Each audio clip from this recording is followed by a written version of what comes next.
কারো থেকে সহজে যদি আলাদা হওয়া যেত, বা মুখের কথার উপরে ভিত্তি করে যদি কারো সাথে চিরতরে সম্পর্কে নষ্ট করে দেওয়া যেত, তাহলে এই শরীর থেকে প্রাণ বের করার জন্য ফেরেশতার দরকার হতো না।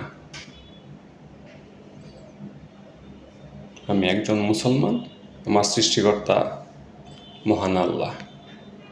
এই পৃথিবীতে যত প্রাণ আছে, এই পৃথিবী আছে, সব কিছু সৃষ্টিকর্তা ওই একজন। তুমি প্রাণের কষ্ট দিয়ে কোন আল্লাহ সান্নিধ্য পেতে চাও? আমিও কিন্তু উনার সৃষ্টি। প্রাণের কষ্ট দিয়ে তুমি উনার সান্নিধ্য পাওয়ার চেষ্টা করছো? এটা কি ঠিক হচ্ছে? আমি, তুমি, তোমরা, আমরা সবাই কিন্তু উনার সৃষ্টি। সুতরাং একটা জিনিস মাথায় রেখো, প্রাণের কষ্ট দিয়ে আল্লাহর সান্নিধ্য পাওয়া যায় না। মহান আল্লাহর দরবারে দোয়া করি,